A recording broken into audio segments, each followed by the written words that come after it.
خبر شامل کرتے ہیں ڈیرہ غازی خان سے، جہاں پر کمر توڑ مہنگائی کے خلاف شہری اٹھ کھڑے ہوئے۔ پریس کلب کے باہر احتجاج کیا گیا۔ ذکا اللہ ایڈوکیٹ، صدر پاکستان مرکزی مسلم لیگ حافظ مظہر رمضان، جنرل سیکریٹری عبدالرحمان بلال احمد، امیدوار صوبائی اسمبلی پاکستان، مرکزی مسلم لیگ رہنما کاشف خان خٹک، سیکرٹری انفارمیشن۔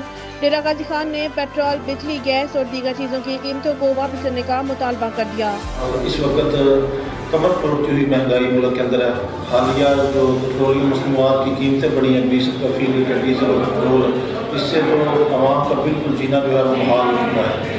ہم حکومت پاکستان سے یہ مطالبہ کرتے ہیں اپنے تللے کے جو خرچے اور عیاشیاں ان کو ختم کر کے عوام کو ریلیف دیا جائے۔ آئے دن مہنگائی ہے، کبھی آٹا مہنگا ہے، کبھی چینی مہنگی ہو رہی ہے، کبھی پیٹرولیم مہنگا ہو رہا ہے، کبھی گیس مہنگی ہو رہی ہے، اور کبھی اسی طرح سے بجلی کی قیمتوں کے اندر بہت زیادہ اضافہ کیا گیا ہے۔ غریب عوام خودکشیاں کرنے پر مجبور ہے۔ پرسوں کی بات ہے، ڈی خان کے اندر 2 بچوں کے باپ نے خودکشی کی ہے۔ اسی طرح اور بھی جگہ پر یہ باتیں اور خبریں سننے کو ملتی ہیں۔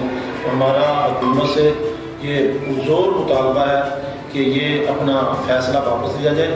حکومت پیٹرولیم مصنوعات کی جو قیمتیں بڑھائی ہیں ان کو پھر فور اپنی جگہ پر لایا جائے۔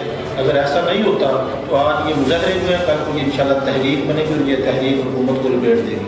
اللہ سے دعا ہے۔